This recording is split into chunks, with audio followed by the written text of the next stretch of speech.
Divine peace and blessings. Welcome to my channel. My name is Collease88. Feel free to like, comment, and subscribe. I have the cards laid out for you so I could have made this reading a bit shorter. This is a Lionsgate new moon reading for the collective and what to expect. I'll be drawing additional cards. I guess if necessary. So the first card out here we have the Wheel of Fortune. Okay, so there are some situations taking place in your life where they're fated to pretty much come to an end, come to a close. Okay, you've done your investigations, you've shed light, and Spirit has helped to shed light on things that was hidden from you.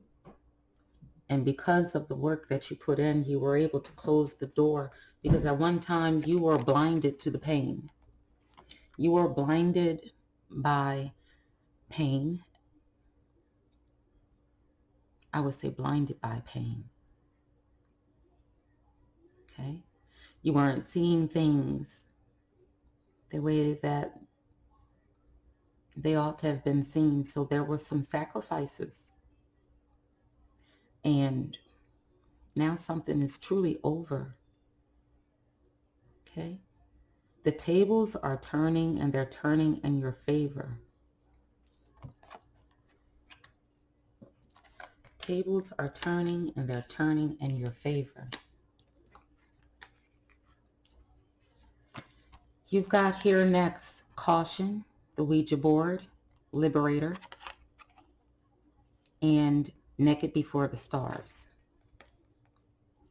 You may be feeling a bit out of sorts. Whatever old ways of thinking, rather it was about your body, rather you felt like you weren't good enough, rather you felt like you should stay with someone regardless of how they treat you, a better paying job because you deserve it, and just allowing yourself, okay, to not live life scared anymore. To be brave is what I'm getting from this energy, and you're being liberated from fear. You're being liberated from self-imposed restrictions, and you're laying your body out before the stars so that they can help you to make the necessary changes.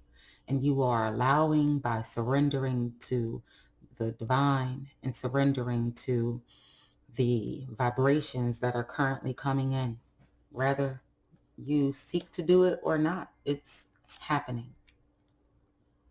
You're being liberated after doing some research and some hard work. And definitely this transformation is for you. This is the goddess Pele. And what's transforming in your life is this energy of negativity and destructive effects, not allowing, destruction to have an effect on you as much as it had in the past. Entities that have attached themselves to you are being released. These look like rats. Another glance, they look like roaches. Another glance look like little tiny blobs. Or if you ever seen the movie Slither, okay? Slither is when they would go into your mouth and kind of like possess you, okay? This is what I get with the black flower fragrance, that energy of just like allowing yourself to release so that the transformation takes place in your life and brand new vibrations are allowed to give you that upgrade. Okay, out with the old, in with the new you.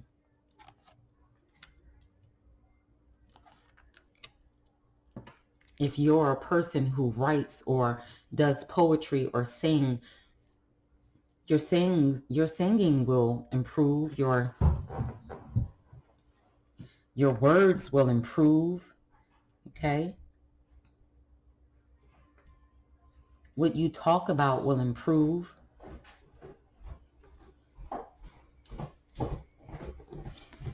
You'll be shielded from a bully. The sacred beetle of armor, it says you have a mighty shield. So there was a bully in your life, okay? And for some of you, you may have been intimidating to other people, okay? So this is going to help you to confront your fears that bully you. And this is you stepping into the new you. Things that you have obsessed about, things that haunted you at night, stalked you at night, okay, will be released. Spirit is helping you to get past those energies. It wasn't meant for you to be stuck because of fears. It wasn't meant for you to be afraid to move forward and afraid to do something different. It wasn't meant for you to be that way.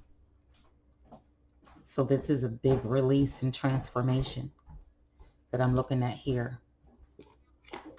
The temptation of following everything that glitters is gold, that inner child, okay? The temptation to chase the storm, to chase the trauma will always be there, to chase the drama, to chase what you know isn't good for you. And it's because you see, even the temptation to date and be with people that you know right off the bat you're not compatible with. Okay? So I feel like you are awakening to that woman. See, the dear woman is that woman of temptation. She is the woman that led men into the forest, you know, to be her slave, whether it was sex slave or not, right? But she was an enchantress, a temptress. So the temptation is to not follow everything that glitters, right? So I feel like, you know, throwing caution to the wind, you'll be steering away from those types of things as far as like being more of a detective when it comes down to your love life. Not allowing anyone to just come into your life, say they're going to give you the sun, moon, and the stars, and then give you a cot to sleep on. Okay? I also see this energy of being liberated from a bully. Liberated from a bully. Okay? I see that some of you are writers, poets, singers, and that is something that you've done since you were a child, and you'll be embracing that more. What's coming back to you is what you loved to do when you were a child, to help you to get into that free spirit and to help you to relieve yourself of the shackles that bind you, but then again are self-imposed restrictions. Let's see what's going to change with regards to my deck. What messages I want to do for a shuffle.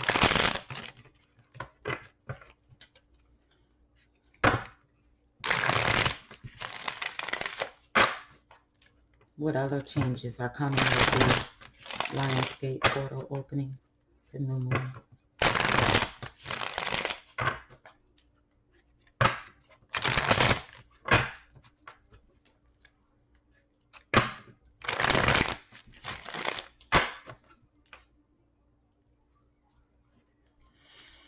So we have, no matter what happens now, you shouldn't be afraid, because I know today has been the most perfect day I've ever seen. Radiohead.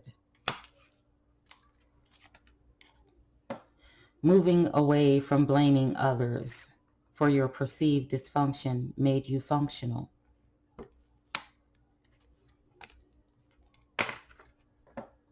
It may not have been your lesson to love.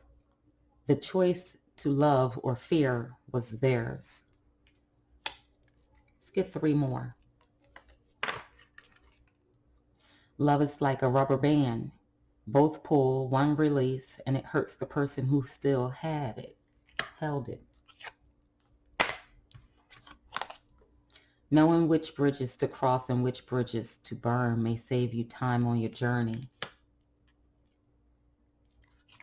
And no one makes me do anything I don't want to do.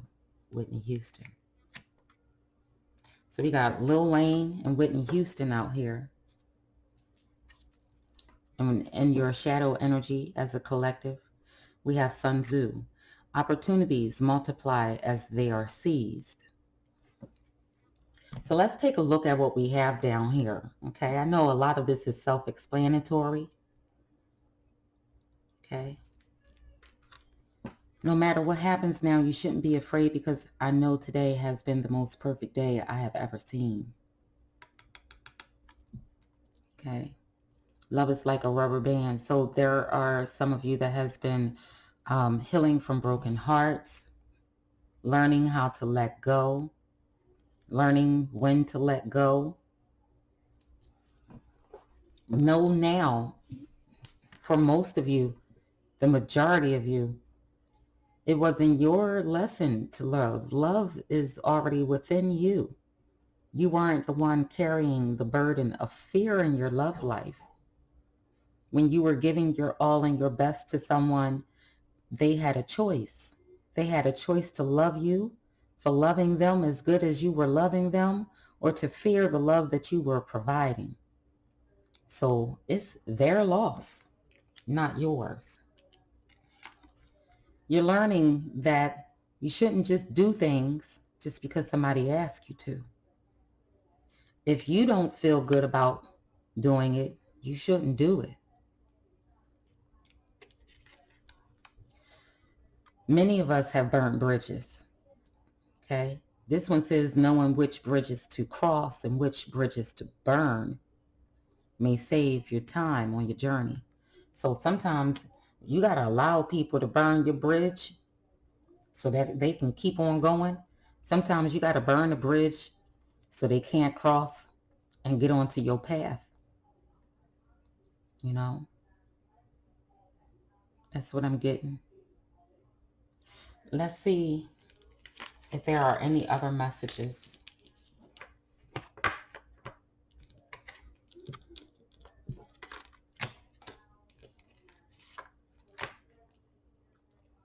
Let's see if there are any other messages.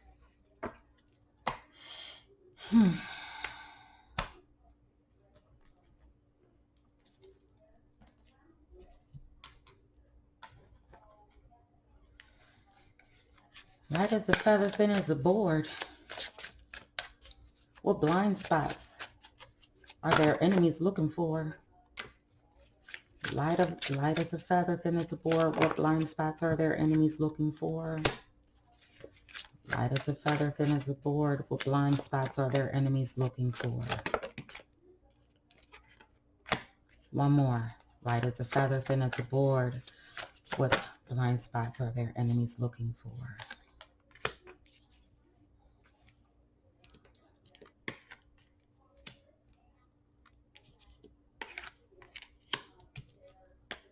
I got 2 cards. Okay, that was the second one.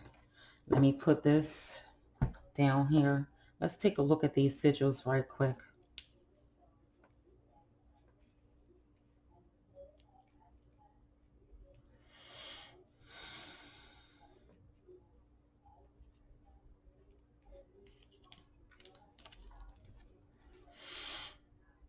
This one I like to look at sideways.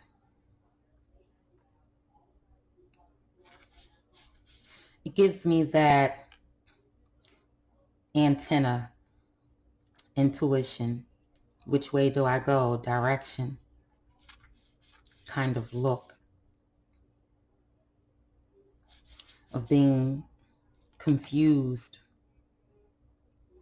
Do I go left? Do I go right? Do I go up? Do I go down?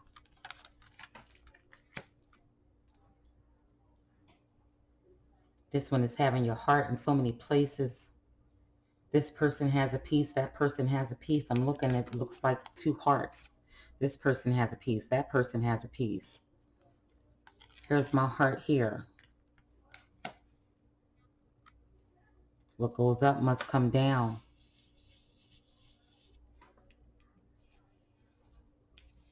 Free to move and go wherever you want to go. Sing your heart.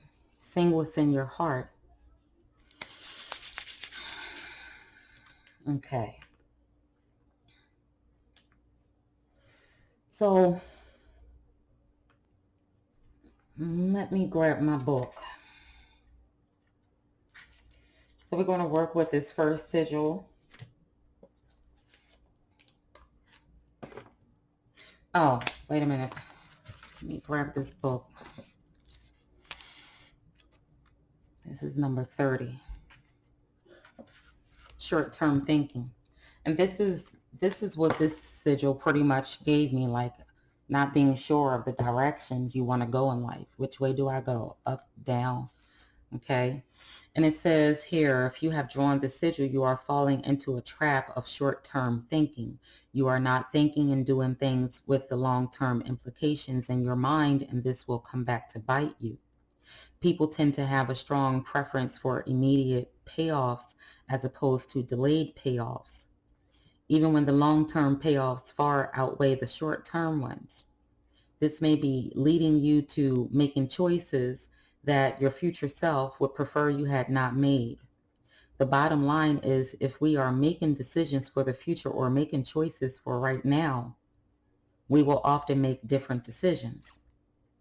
It says our world is littered with examples of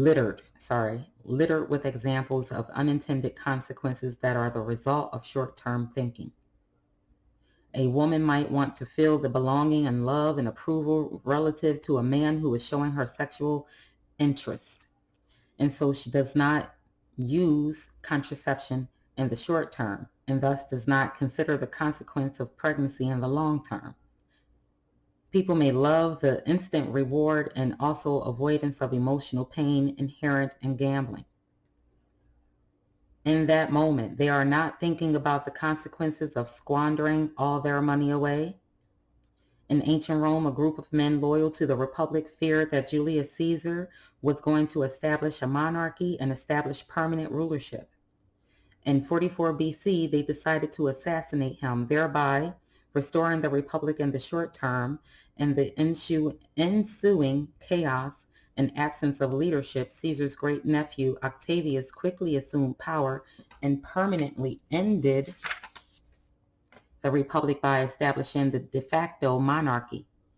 After Caesar's death, it became obvious that he was killed to eradicate an immediate perceived threat. But the plan wasn't well thought out because Caesar had never intended to create a monarchical system in the first place. So this is asking, okay, what your adversaries, your enemies, those who come to take advantage of you, see in you that you might not know about yourself, is that you make moves without thinking. You are looking for shortcuts. You don't think about the consequences of your actions, and people that are opportunists enjoy it. They can capitalize off of that energy of you not being prepared for life. Okay. Even in your love life, when it gave the impression of, how women and men too, start off with their, lust, and they have unprotected sex, and we give birth to children not even knowing the person that we're with.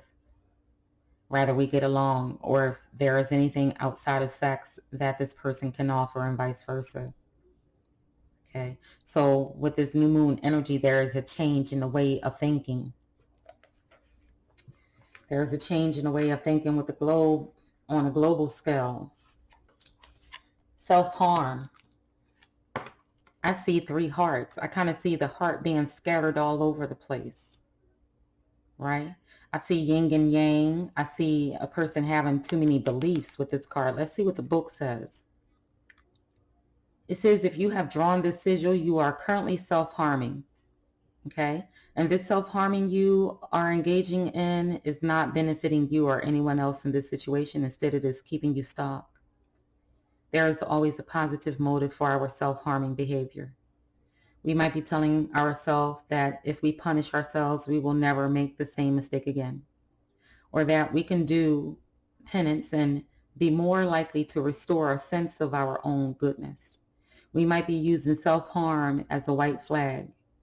If we grew up in an antagonistic household, we often learned that if we wounded ourselves, other people would no longer have any occasion to wound us. We might be constantly criticizing ourselves, thinking that the criticism will cause us to maintain perfection in our performance. You may be blaming yourself for something that wasn't your fault just to avoid the powerless feeling of being a victim, or to stay close to and feel connected and loved by the person who hurt you. We might actually be hurting ourselves physically in some way. Or we may simply be making decisions that harm us in favor of other people's best interests, having your heart scattered all over the place. These are just a few examples of how we might be harming ourselves. If you have drawn the sigil, because become aware of how you are harming yourself in this scenario. You may benefit by asking yourself the question, what would someone who loves me themselves do? No, I'm sorry, I said that wrong. I got my contacts in. I need reading glasses when I'm reading a book. What would someone who loves me, no, what would someone who loves themselves do? Okay. This is mainly being true to self. Not being true to self will allow someone else to come in and pretty much bring you harm. Because you aren't being, you're caring more for other people and not taking care of your personal needs. That person won't love you if they can't get a demonstration from you of how you love to be loved. See, sometimes we think the opposite of, if I give this person my all and give them everything they ask me for, that they'll do the same. But sometimes we run into people, most times we run into people that just want to take and never give back because we're so giving. That's what I'm picking up from here. And when people notice that about you, it's not like they're going to stop. It's up to us to pretty much stop the behavior of overgiving. Okay? Overcompensating. Blaming ourselves for things that we aren't accountable for. Someone not being raised right. Somebody not knowing how to love. Right? The thing is, how do we stop those people from coming in and hurting us? That's the kicker right there. If you're genuinely a good person or you have good intentions, because we all have the capacity to, run amok in this world, but we all have the opportunity to be better people or opportunities to be good people, right? So a person that loves themselves, other people can see it. Other people can see when you love yourself. That's like if you go to, and I don't want to keep giving you examples, but this one got me because it spoke to me as well. Okay, I've been in relationships where I have given, rather it was love or either family too. Like I have given, and I have taken on blame that wasn't mine. And I have, allowed myself to wear the title of the black sheep when no one in my family ever called me the black sheep, right? No one ever called me the black sheep. So I feel like this is, asking you to look at how you treat yourself. And what people will do is treat you the way you treat you. That makes sense? People will treat you the way you treat you. That's like if you constantly give somebody and then they go out and buy you something from Payless. I'm not endorsing that company. I slipped up. But they go and get you some Bobos or something. Right? But you never just like went and splurged on what it is you truly wanted, to give them an example of how you treat and love you. Like, you stop doing to give to others. Let's look at this one here. So this one, number 31, limits. If you have drawn the sigil, you are not seeing your limits or someone else's limits. Most of us don't want to face our own limits because they make us feel restricted and bad about ourselves. We don't want to face other people's limits because of what accepting those limits would mean for us or for them. We have a very negative association with limits, but if we cannot admit to our limits, we will make decisions that are detrimental either to us or the other person or both. To a certain degree, everyone wrestles with this or with what is. We have an intolerance for things the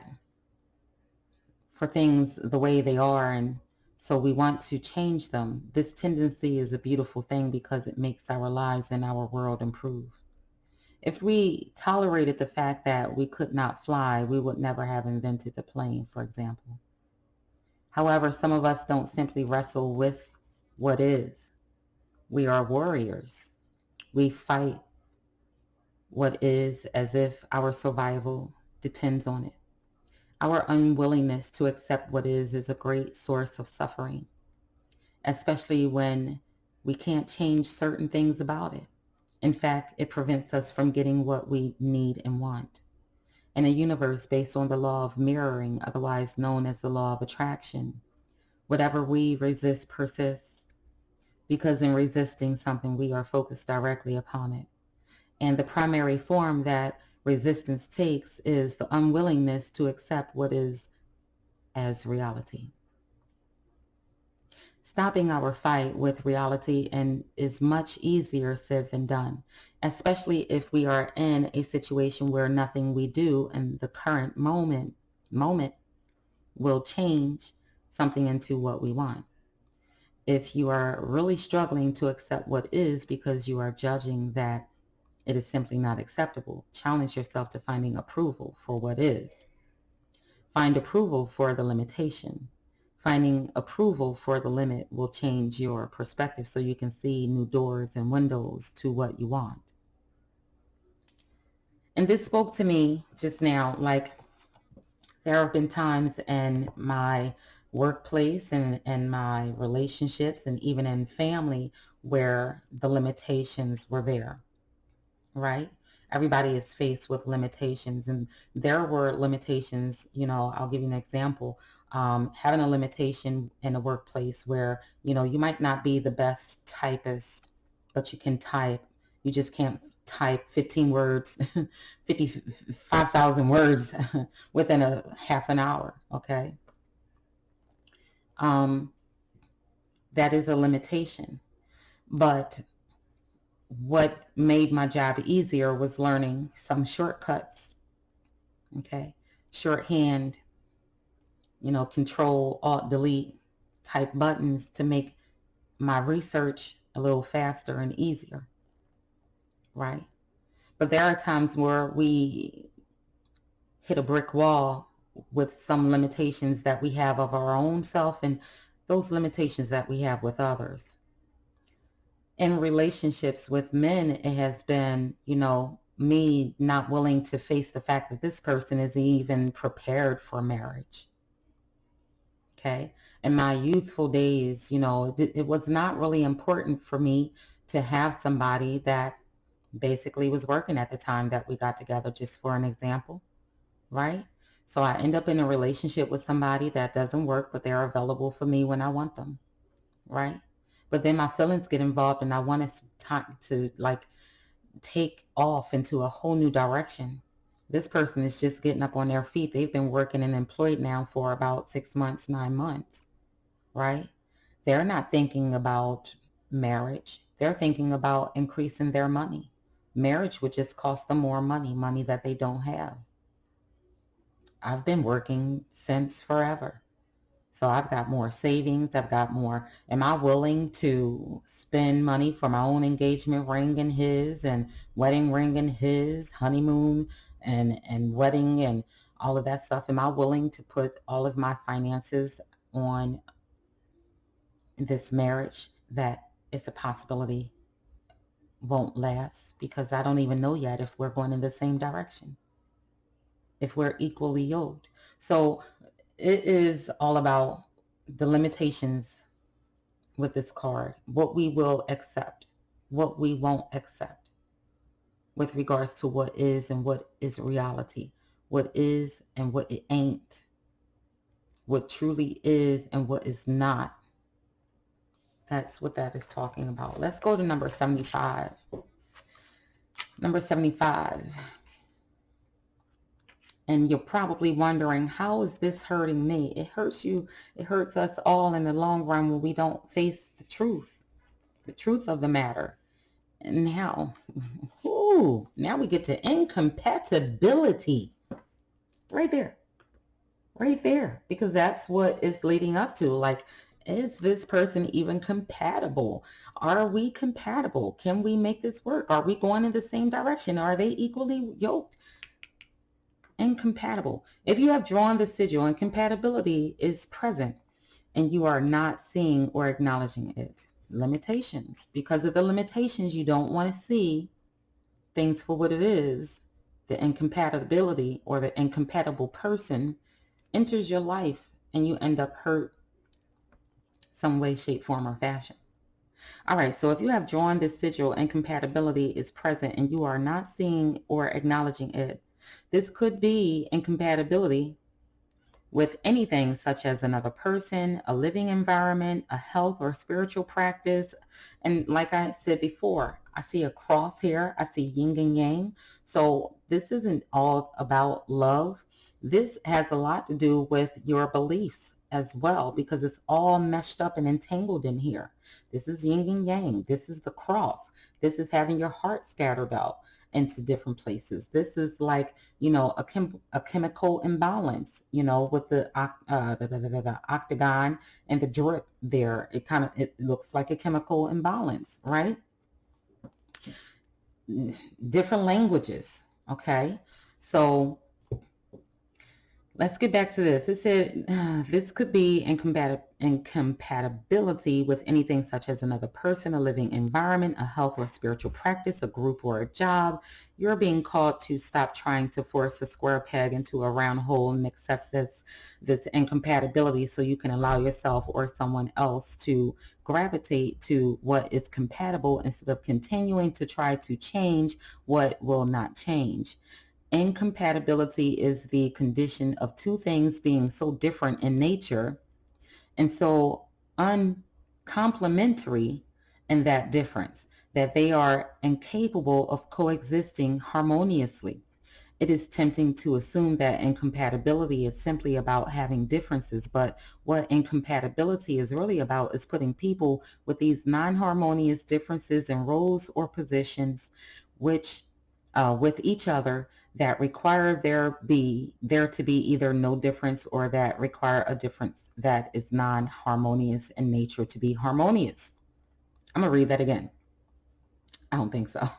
When incompatibility is present in a relationship, it is usually very difficult for people to admit to it, to change the nature of their relationship, to change their roles in each other's lives, or to end the relationship. We want everything to work out so badly because we can't face the reality of the incompatibility because of what it would mean to us. But due to this, we destroy the relationship. We try to make the other person compatible with us by making them wrong or bad for their difference. which creates shame in them. And they most likely will do the same to us. After a while, the emotional condition of the relationship itself is shame and resentment towards each other because of it. Often when we make the other person wrong for their difference, we come up with a reason why they are wrong for it and try to then heal them out of that difference or try to change it so that it doesn't exist. This never works, because if you try, the message conveyed by approaching them in this manner will be, you need to be fixed because something is wrong with you. They will feel totally unloved by you and unaccepted, unwanted as they are. There is a time when people, things, and circumstances come into our life, and specifically so that we will change and morph into different, healthier, and more expanded versions of ourselves.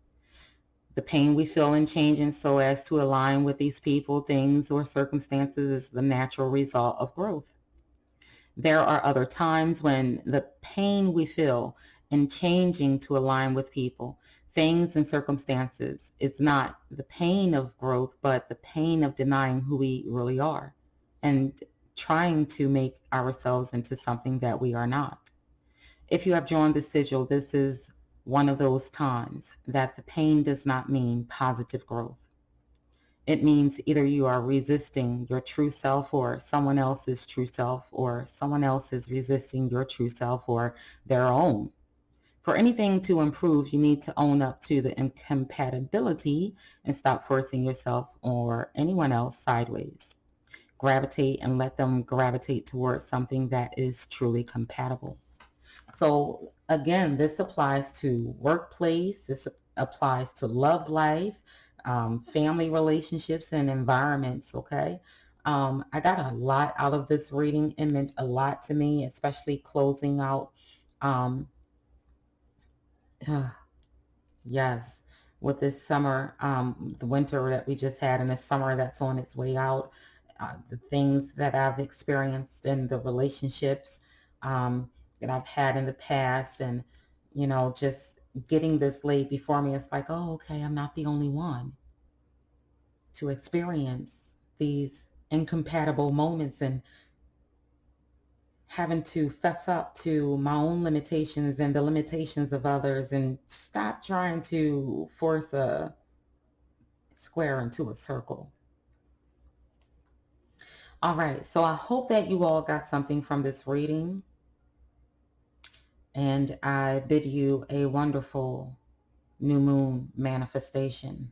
May all of your dreams come true. Divine peace and blessings.